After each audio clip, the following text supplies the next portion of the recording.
Bonjour et bienvenue sur le site du Courrier de l'Atlas. La journée est finie. Notre enfant il est de retour.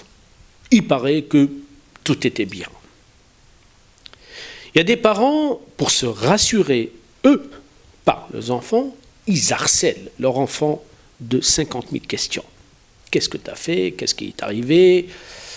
Comment ça s'est passé cette journée? C'est bien de poser des questions, mais il ne faut pas faire trop. Parce que, à côté, il y a d'autres parents qui ne parlent pas du tout avec leurs enfants de la première journée.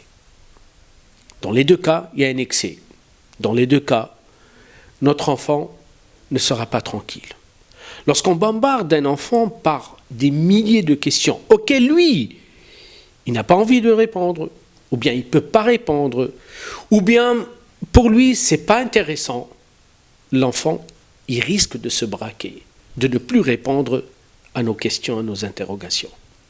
Pour les parents qui ne parlent pas du tout, c'est inhiber cet enfant, c'est bloquer cet enfant. C'est comme si un enfant, pour lui, en fait, je ne suis pas intéressant. Ma vie n'intéresse pas les parents. C'est une journée que l'enfant il va rencontrer d'autres enfants. C'est un nouvel univers dans sa tête. Pour un enfant, tout est nouveau. Les repères. La maîtresse, certainement, qui ne peut pas avoir un accroche avec elle. L'enfant, en fait, avec qui il était dans la même table. Les consignes, la récréation, tout ce monde, c'est nouveau. Les parents, je crois, pour rassurer nos enfants, après la première journée, c'est que, posant des petites questions, ou bien essayer de pousser l'enfant, en fait, de voir l'enfant, a-t-il des questions à nous poser? Au lieu que nous, les parents, on fait cette démarche, c'est bien que notre enfant la fasse. Mais attention, il y a ce qu'on appelle des questions muettes chez les enfants. Il y a des enfants qui rentrent, ils disent rien. Ils nous parlent de rien, en fait. Si un enfant ne parle pas de sa rentrée, certainement il y a un signe. En fait, il est en train de nous envoyer un message qu'il y a quelque chose qui s'est passé. Mais pour protéger ses parents, pour ne pas les déranger, et par peur des réactions de nos parents, un enfant, il préfère ne pas parler. Mais il y a d'autres qui vont parler trop.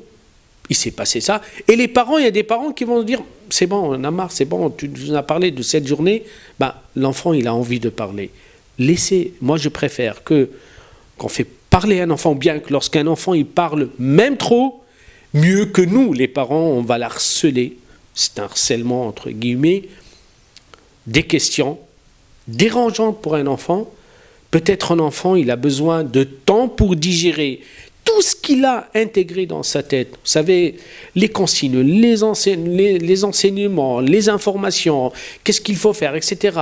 Pour l'adaptation, laissez cet enfant. Il faut gérer l'enfant selon son rythme à lui. Peut-être il n'a pas envie de nous dire aujourd'hui, peut-être demain il aura envie. Peut-être aussi il a des angoisses à l'intérieur de lui qu'il n'aime pas les extérioriser.